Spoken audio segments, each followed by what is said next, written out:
You can come out. Get out of here. Stop it. Okay. Hey all you cool cats and kittens. Hey ladies and gentlemen, CHS Choir is doing a challenge called C-Town Creates. The idea is to help keep everyone connected and creating while we're stuck in this extended school closure. It's pretty simple. Basically, every Monday they'll post a different theme, and using that theme, you should create something. You can draw, you can paint, you can bake, you can write fan fiction, play a piece of music, and then hashtag it with C-Town Creates. To share it with other people from Caldwell High. The theme this week is your favorite movie. My favorite movie is The Princess Bride. Hello. My name is Inigo Montoya. You killed my father. Prepare to die. If you've never seen this movie, you need to drop everything and make it your #1 priority. It's got everything you could ever want. Action, drama, adventure, true love, pirates, betrayal, rodents of unusual size. Rodents of unusual size? I don't think they exist. One of my favorite scenes is when the man in black gets in this epic sword fight with Inigo Montoya on top of the Cliffs of Insanity. The Cliffs of Insanity! The Cliffs of Insanity are actually a real place called the Cliffs of Moher, located in Ireland. A few years ago, I had the opportunity to go see the Cliffs of Moher in person. The day that I was there, it was rainy and windy and cloudy, and I could barely see them, but this is what they look like when the sun is shining.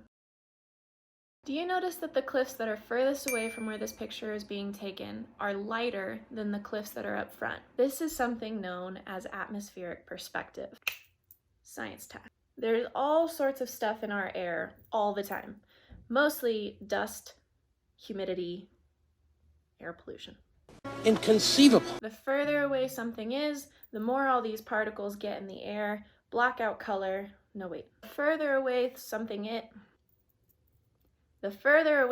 is, the more all of these particles block out color and light, making them appear lighter and duller than the things that are in the foreground. But wait. There's more. You might also notice that things that are in the distance have a bluish tint. This is most obvious when you're looking at mountains. Mountains that are super far away look like they're blue, but if you got up close to them, they'd be covered in green trees and rocks and dirt and grass, just like the mountains that are close to you.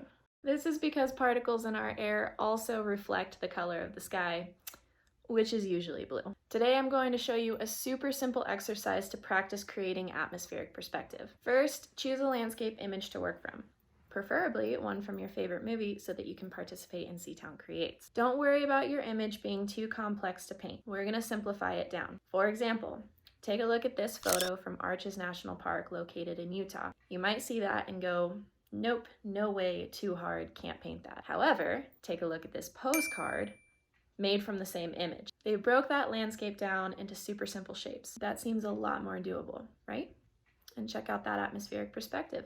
I'm going to be working from this image of the Cliffs of Moher. First, I have to identify my background, foreground, and middle ground. Your foreground is the stuff that's closest to your view in the photograph.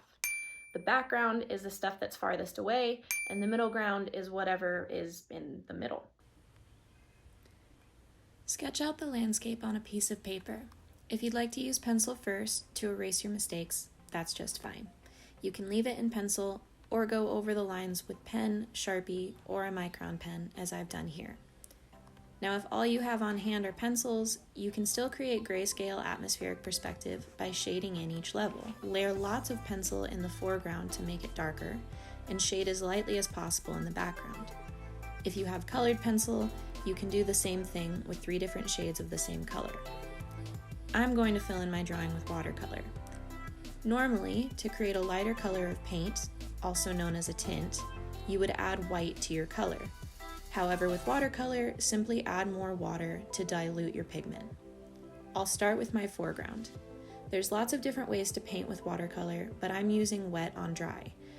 That basically just means applying your watery color directly onto the dry paper. I'll leave my trail blank for now and paint that in later. Now I'm going to add a little more water to my green and gray and paint the middle ground. Notice how my colors are starting to get lighter.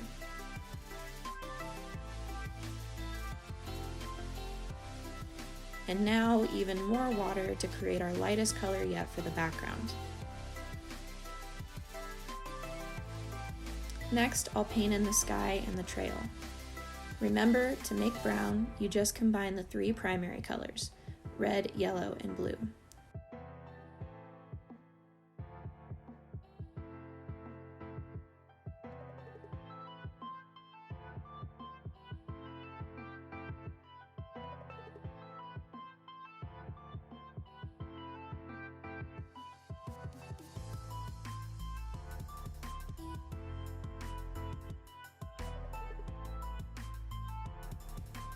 The sea will follow the same rules of atmospheric perspective, but since it's all one shape, I'll create a gradient effect by applying my blue to the bottom of the page, and then use more water to pull the color up toward the horizon.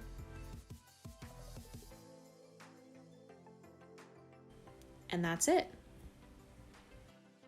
Look at you go! You just learned how to create atmospheric perspective. As always, if you choose to participate in this challenge, please send me a picture of whatever you create. And if you choose a scene from your favorite movie, make sure to tag it with hashtag SeaTownCreates to connect with your Caldwell High community. I miss you guys so, so much. We'll be together soon. Stay safe, make good choices. Bye-bye, boys! Have fun storming the castle!